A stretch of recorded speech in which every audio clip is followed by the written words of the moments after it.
This is we our మా ఈరోజు మనతో పాటు స్టూడియోలో ఉన్నారు డాక్టర్ తేజస్వి గారు, హోమియోపతి డాక్టర్. నమస్కారం తేజస్వి గారు. నమస్తే అండి. ఎలా ఉన్నారు? బాగున్నాను. మీరు?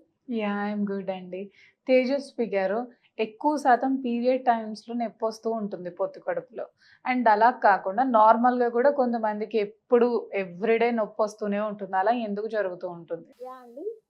మనకేదన్నా ఇంటర్నల్‌గా ప్రాబ్లమ్ ఉన్నప్పుడు లేడీస్‌లో అయితే మెయిన్‌గా యాహ్! గర్భసంచిలో ప్రాబ్లమ్స్ ఏదైనా ఉన్నా కూడా మెయిన్‌గా కనిపించేది పొత్తి కడుపులో నొప్పి. ఓకే. ఇది మెయిన్ సింప్టమ్ వాళ్ళకి. హ్మ్. కొంతమందికి ఇది నార్మల్‌గా పీరియడ్ టైమ్‌లో కనిపిస్తుంది కదా! దానికి డిఫరెన్స్ ఏదని తెలియకోకుండా ఉంటుంది. పీరియడ్ టైమ్‌లో కనిపించే నొప్పికి లేదా ఇతర ప్రాబ్లమ్స్ వల్ల కనిపించే నొప్పికి డిఫరెన్స్ ఉంటుందన్నమాట. పీరియడ్ టైమ్‌లో ఏముంటుంది? మనం ఏ వర్క్స్ అయినా ఈజీగా చేసుకోవచ్చు. మనం చేసుకునే వర్క్స్ డిస్టర్బ్ చేయదు ఆ నొప్పి అనేది. యాహ్! బట్ కొంతమందిలో ఇలా కంటిన్యూగా పెయినొస్తుంది. వాళ్ళు సరిగ్గా కాలేజ్‌కెళ్ళాలన్నా, లేదంటే వర్క్స్ చేసుకోవాలన్నా కూడా డిఫికల్ట్‌గా ఫీల్ అవుతూ ఉంటారు. దీన్ని మనం క్రానిక్ పెల్విక్ పెయిన్ అంటాం. వీళ్ళకేముండొచ్చు మెయిన్‌గా చాలా కారణాలుండొచ్చు. ఒకటి గర్భసంచిలో ఫైబ్రాయిడ్స్ ఉండొచ్చు. లేదంటే ఎండోమెట్రైటిస్ అంటాం. అంటే గర్భసంచి లోపలి పొర ఇతర ఆర్గాన్స్ పైన అది పెరుగుతున్నప్పుడు. ఓకే. ఇది ఎండోమెట్రైటిస్ అయ్యుండొచ్చు. లేదంటే అడినోమైసిస్ అంటాం.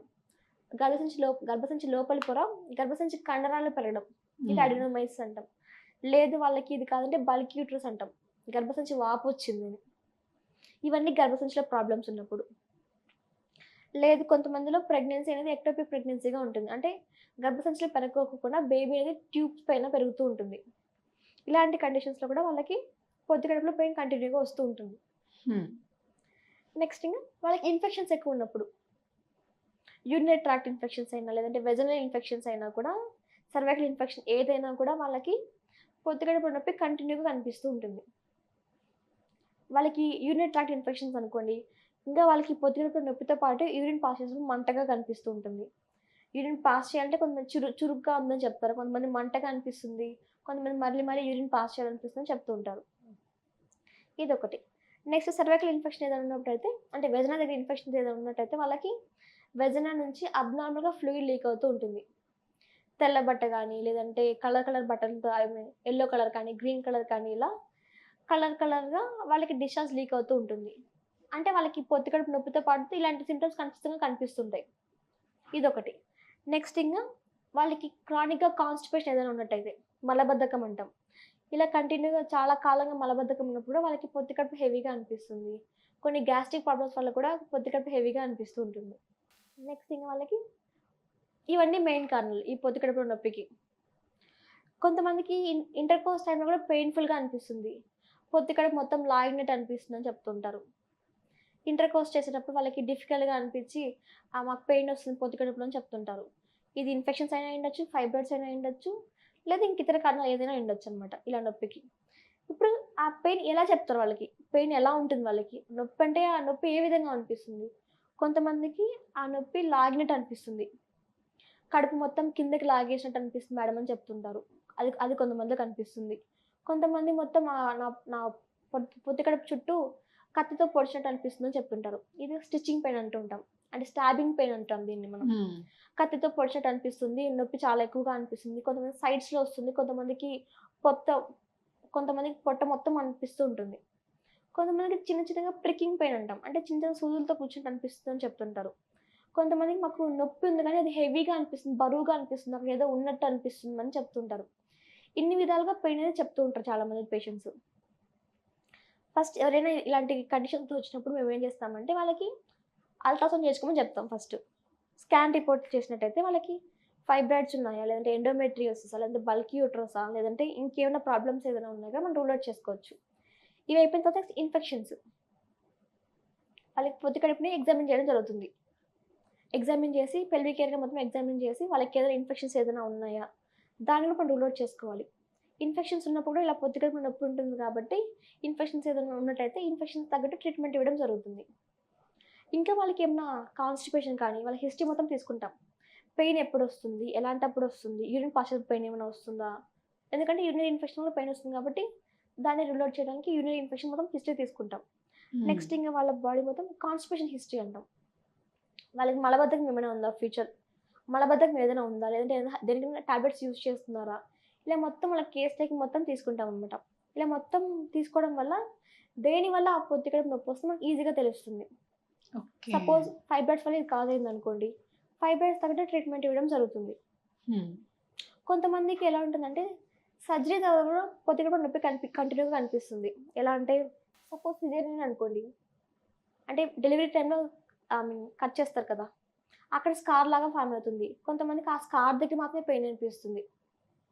లోవర్ అబ్డామిన్‌లో కట్ చేసినప్పుడు ఆ స్కార్ మాత్రమే పెయిన్‌ఫుల్‌గా అనిపిస్తుంది. దానివల్ల వాళ్ళకి పొద్దుకడ మొత్తం హెవీగా అనిపిస్తూ ఉంటుంది. అలా ఏమైనా ఉందా? లేదంటే ప్రీవియస్‌గా సర్జరీస్ ఏమైనా అయ్యాయా? అని మనం మొత్తం రూల్ ఔట్ చేసుకుంటూ ఉండాలి. ఇలా చేసుకోవడం వల్ల మనకేం తెలుస్తుంది? దేనివల్ల ఇది కాజ్ అవుతుంది ఈ పొత్తికడుపులో నొప్పి? దీనికి మూల కారణం ఏంటో మనకు క్లియర్‌గా తెలుస్తుంది. ఇలాంటి టైంలో హోమియోపతి ఎలా యాక్ట్ చేస్తుందంటే, వాళ్ళకి ఫైబ్రాయిడ్స్ ఉన్నాయనుకోండి, ఆ ఫైబ్రాయిడ్స్ సైజ్ తగ్గిస్తుంది. ఇంకా వాళ్ళకి ఫైబ్రాయిడ్స్ వల్ల వచ్చే లక్షణాలు ఉంటాయి కదా! యూరిన్ పాస్ అయ్యేటప్పుడు మంట గానీ, లేదంటే కాన్‌స్టిపేషన్ కానివ్వండి, ఇలాంటివన్నిటిని తగ్గిస్తుంది. దీనివల్ల వాళ్ళకి ఆ పొత్తికడుపు నొప్పి కంట్రోల్ అవుతుంది. లేదు ఇన్ఫెక్షన్స్ వల్ల కాజ్ అవుతుందనుకోండి, ఆ ఇన్ఫెక్షన్స్‌ని కంప్లీట్‌గా ట్రీట్మెంట్ చేయడం జరుగుతుంది. అది మళ్ళీ మళ్ళీ రాకుండా కూడా ట్రీట్ చేయడం జరుగుతుంది. లేదు ఇంకేదైనా కాన్‌స్టిపేషన్ అయితే కాన్‌స్టిపేషన్ తగ్గేలాగా మెడిసిన్స్ ఇవ్వడం జరుగుతుంది. హోమియోపతి అనేది ఇలాంటి అన్ని కండిషన్స్‌ని బేస్ చేసుకొని ట్రీట్మెంట్ ఇవ్వడం జరుగుతుంది.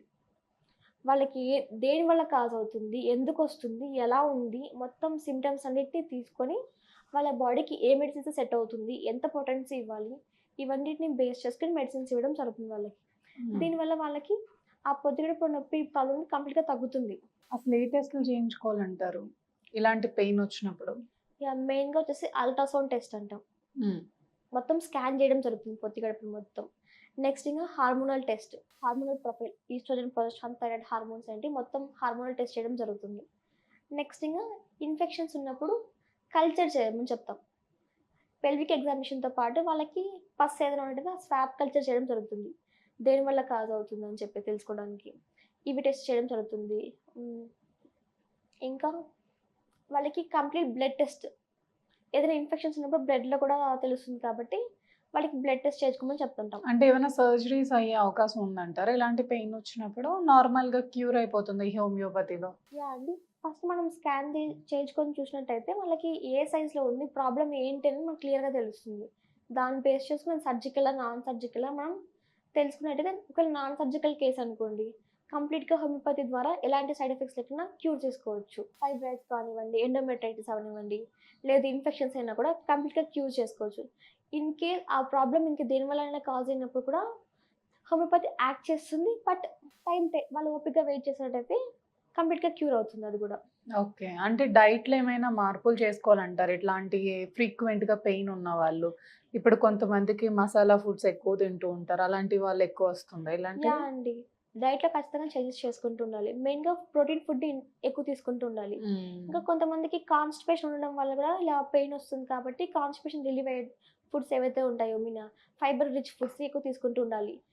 I mean fibre rich foods అంటే చిక్కుడుకాయలు అవ్వనివ్వండి, లేదంటే ఓకే. ఫైబర్ ఉన్న బీరకాయలు హ్మ్. ఇలాంటివి ఎక్కువగా తీసుకుంటూ ఉండాలి. ఇలా తీసుకోవడం వల్ల వాళ్ళకి కాన్‌స్టిపేషన్ తగ్గుతుంది. ఆ పెయిన్ కూడా తగ్గుతుంది వాళ్ళకి. యాహ్! థాంక్ యూ తేజస్వి గారు. నైస్ ఇన్ఫర్మేషన్ ఇచ్చారు. నమస్తే. నమస్తే. Fiticus Homeopathy